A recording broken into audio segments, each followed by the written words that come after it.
So chronic thromboembolic pulmonary hypertension is group 4 PH. And these patients have pulmonary hypertension that develops due to chronic thrombi, an organized thrombus that develops within the pulmonary blood vessels. This, over time, can lead to right heart failure and even death if not treated. CTEPH is characterized by precapillary pulmonary hypertension with an elevated mean PA pressure, pulmonary vascular resistance, and a normal pulmonary artery wedge pressure. However, we categorize it differently from idiopathic in group 1 pulmonary arterial hypertension because there's a different approach to treatment of chronic thromboembolic pulmonary hypertension. Patients with CTEPH need to first and foremost be evaluated for surgical intervention, which is pulmonary thromboendarterectomy. In patients who are not candidates for surgery, either because they have distal disease or because they have comorbidities that would preclude surgical intervention, then other options for treatment such as balloon pulmonary angioplasty can be considered, and medical therapy with medications such as riociguat, a soluble guanylate cyclase stimulator. Connective tissue disease pulmonary arterial hypertension is a subgroup of group 1 PAH.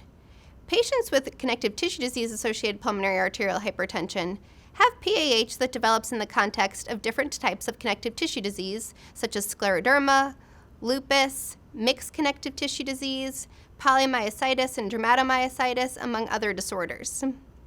Patients with connective tissue disease pulmonary arterial hypertension tend to have a worse prognosis and respond less well to PAH therapy when compared to patients with idiopathic pulmonary arterial hypertension.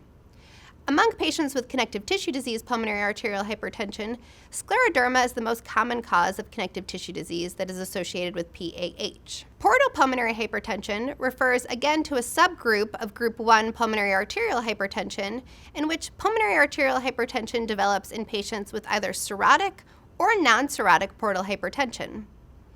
In these patients, they tend to have a worse prognosis compared to idiopathic and connective tissue disease pulmonary arterial hypertension, despite actually having better hemodynamics at the time of diagnosis.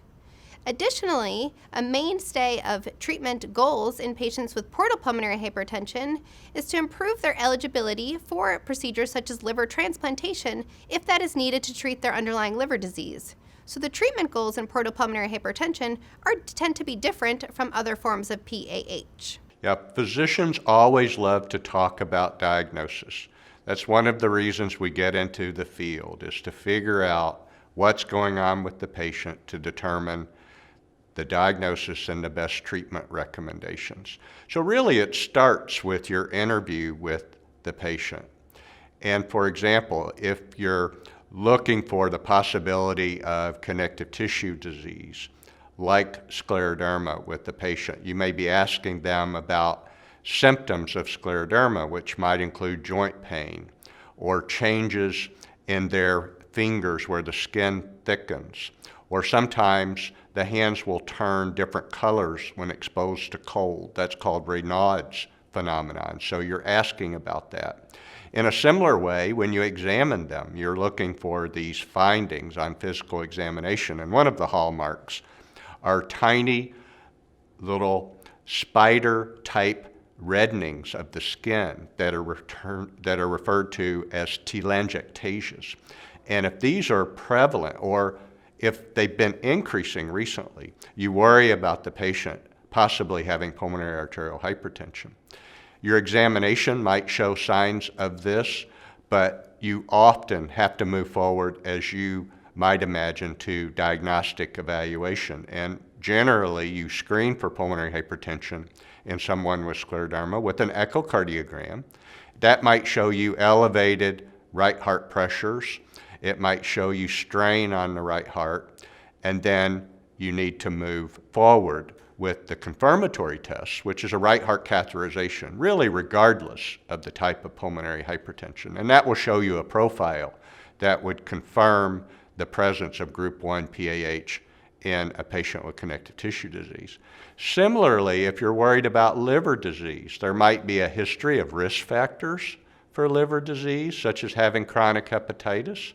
You're looking for signs on examination that might indicate that the liver isn't functioning properly, like fluid that would accumulate in the abdomen, what's referred to as ascites.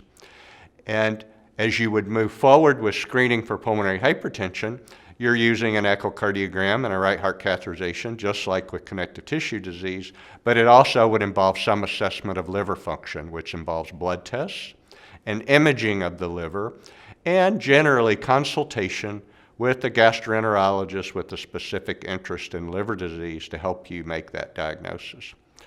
Group 4 chronic thromboembolic disease pulmonary hypertension is a little different, and it can be a bit subtle because not all patients have a history of having a blood clot in their legs or their lungs, and so they may not be aware that this is the cause. And as you're moving through your diagnostic evaluation, very important for providers to get a ventilation perfusion lung scan.